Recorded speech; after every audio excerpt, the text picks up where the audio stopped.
हाँ, देखें सत्संग की महिमा क्या होती है।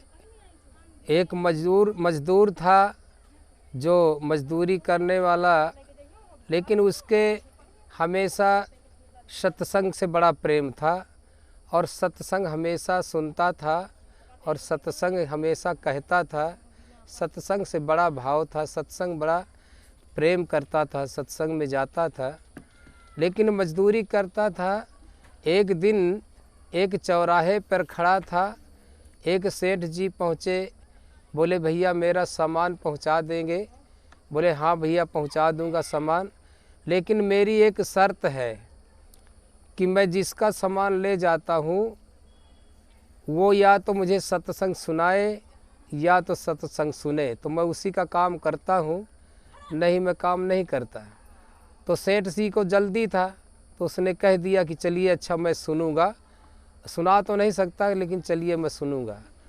तो ले लिया वो सामान, बैग उठा लिया, टैची ले लिया, सूटकेस ले लिया और लेकर के सामान चल दिया।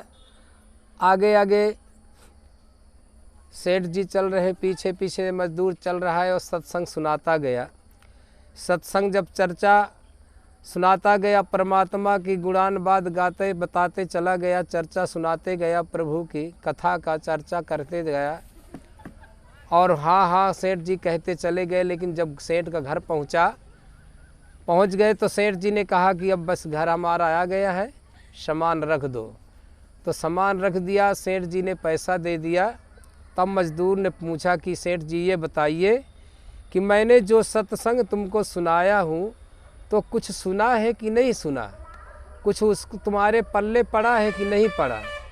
तो सेठ जी ने कह दिया कि मुझे जल्दी था इसलिए मैं कह दिया हूँ कि चलिए मैं सुनूंगा, और मुझे क्या सत्संग के मतलब मैंने नहीं सुना, कुछ मैंने ध्यान नहीं दिया। अगर मैं कह देता कि नहीं सुनूंगा तो तुम मेरा सामान नहीं लाते, तो इसलिए मैंने कह दिया। तो मैं सुनता हाँ हाँ तो करते चला आया। तो मजदूर को बड़े सांस लिया ज़ोर से और कहा सेठ जी मेरा सत्संग सब बेकार चला गया, मैं जो वक्ता चलाया सब बेकार चला गया।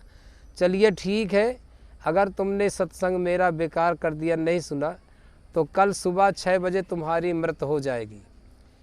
सेठ जी ने घबरा गया और मजदूर से गिड़गिड़ाने लगा, चरौरी विनती करने लगा, कहा कि मुझे गलती हो गई, मुझे उद्धार कर दो। तो कहा मजदूर ने कि मैंने जो कह दिया वो तो अब बदल नहीं सकता, पलट नहीं सकता, लेकिन चलिए मैं तुमको एक बात बता देता हूँ कि जब तुम्हें यमराज ले जाएं, यमराज के दरबार पहुँचना, यम के दूत ले जाएं, तो जब तुमसे पूछेंगे कि पहले पाप भोगोगे पुण्य भोगोगे, तो तुम कह देना कि मैं पुण्य भोगूंगा नहीं, मैं पुण्य देखूंगा। बस इतनी बात कह दिया सेठ से और चला गया मजदूर। सेठ की सुबह 6 बजे ठीक उसकी मृत हो जाती है। जब यमराज के दूत लेके जाते हैं उनकी दरबार में, तो यमराज ने कहा सुनिए सेठ जी, तुम पहले पाप भोगोगे कि पुण्य भोगोगे। तो सेठ जी ने कहा कि मैं महाराज पाप भोगूंगा तो क्या ही है, लेकिन मैं पुण्य भोगूंगा नहीं, पुण्य मैं देखूंगा। तो यमराज घबरा गया कि ये तो पहली बार ऐसा मामला आया है, पुण्य भोगा जाता है कि पुण्य देखा जाता है।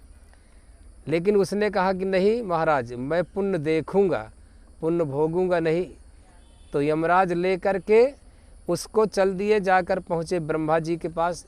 ब्रह्मा जी के पास पहुँचे, कहने लगे ये तो ऐसा मामला आया है महाराज, ये कहता है कि पुण्य भोगूंगा नहीं, पुण्य देखूंगा। तो ब्रह्मा जी भी उसका कोई फैसला नहीं किया और कह दिया कि चले भोले बाबा के पास चला जाए।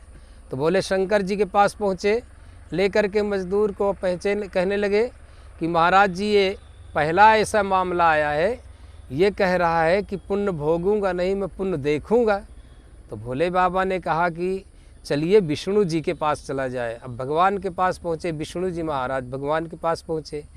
तो विष्णु जी से जब कहने लगे कि महाराज ऐसा एक ये मामला आया है, पहली बार आया है, ये कहता है कि मैं पुण्य भोगूंगा नहीं, मैं पुण्य देखना चाहता हूँ।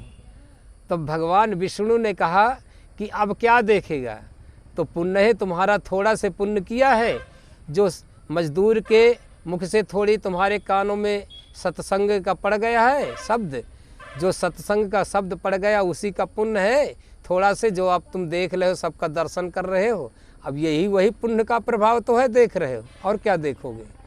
बस ऐसा कह दिया, सब लोग चले गए अपने अपनी जगह, और उसको भैया नौकर का जा कर के स्वर्ग में, वैकुंठ में डाल दिया। तो सत्संग की ऐसी महिमा होती, थोड़े से कानों में शब्द पड़ जाए तो जीवन का उद्धार हो जाता है।